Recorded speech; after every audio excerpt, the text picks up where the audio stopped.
നമസ്കാരം. മലയാളി വാർത്തയിലേക്ക് സ്വാഗതം.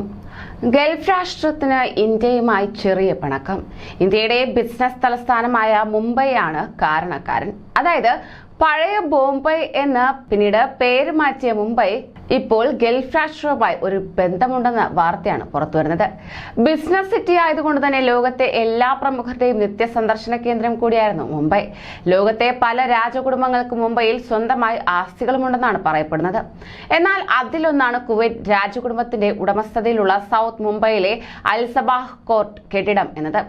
അൽസബാഹ് കെട്ടിടത്തിൽ 3 വ്യക്തികൾ അനധികൃതമായി താമസിക്കുന്നതാണ് കുവൈറ്റ് രാജകുടുംബത്തിന്റെ ആക്ഷേപം. ഇവരെ ഒഴിപ്പിക്കണമെന്നും കുടുംബം ആവശ്യപ്പെടുകയാണ്. എന്നാൽ എത്ര ശ്രമിച്ചിട്ടും ആ 3 പേരെ ഒഴിപ്പിക്കാൻ കുവൈറ്റ് രാജകുടുംബത്തിന് ഇതുവരെ സാധിച്ചിട്ടുമില്ല. അവർ കോടതിയെ സമീപിച്ചു. 2014 വിഷയം നിയമ നടപടിയിലേക്ക് നീങ്ങിയത്. എന്നാൽ 8 വർഷമായിട്ടും ഹർജിയിൽ തീർപ്പ് കോടതി കൽപ്പിച്ചതുമില്ല.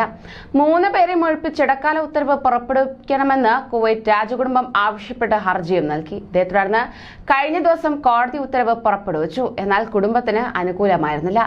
സഞ്ജയ് പുനമിയ, ആമിഷ് ഷെയ്ഖ്, മഹേഷ് സോണി എന്ന 3 ബിസിനസ്സുകാരാണ് അൽസബാഹ് കെട്ടിടത്തിലെ വിവാദമായ വാടകക്കാർ. ഇവർ ഒഴിഞ്ഞു പോകുന്നില്ലെന്ന് കുവൈറ്റ് രാജകുടുംബം പറയുകയാണ്. പലവിധത്തിൽ ചർച്ചകൾ നടത്തിയെങ്കിലും ഇതുവരെ ഫലമുണ്ടായിട്ടുമില്ല.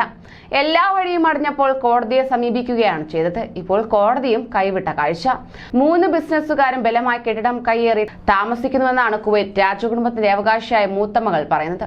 ഇത്രയും കാലമായി ഒഴിഞ്ഞു പോകാത്ത ഇവർ 2013 മുതലുള്ള നഷ്ടപരിഹാരം നൽകണമെന്നും എത്രയും പെട്ടെന്ന് ഒഴിയണം എന്നുമാണ് ഷെയ്ഖ് ഫാദിയ സാദ് അൽ അബ്ദുള്ള അൽസബാഹിന്റെ ആവശ്യമെന്നത്.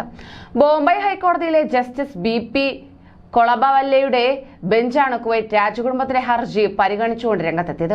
3 പേരോടും ഒഴിഞ്ഞു പോകാൻ നിർദ്ദേശിക്കാനാകില്ലെന്ന് കോടതി വ്യക്തമാക്കുകയും ചെയ്തു. കുവൈറ്റ് പ്രധാനമന്ത്രിയായിരുന്ന ഷെയ്ഖ് അൽസാദ് അൽ സബാഹിന്റെ മകളാണ് പരാതിക്കാരിയായ ഷെയ്ഖ് ഫാദിയ. കുവൈറ്റിന്റെ മുൻ കോൺസൽ ജനറലായിരുന്ന ഫൈസൽ ഇസയും എതിർകക്ഷികളുമാണ് വാടക കരാറിൽ ഒപ്പുവച്ചിരിക്കുന്നത്. വാടക കരാർ വ്യാജമല്ലെന്ന് കോടതി ചൂണ്ടിക്കാട്ടുകയും ചെയ്തു. രാജകുടുംബത്തിന്റെ പ്രതിനിധിയായിട്ടാണ് ഫൈസൽ ഇസ കരാറിൽ ഒപ്പുവച്ചത്.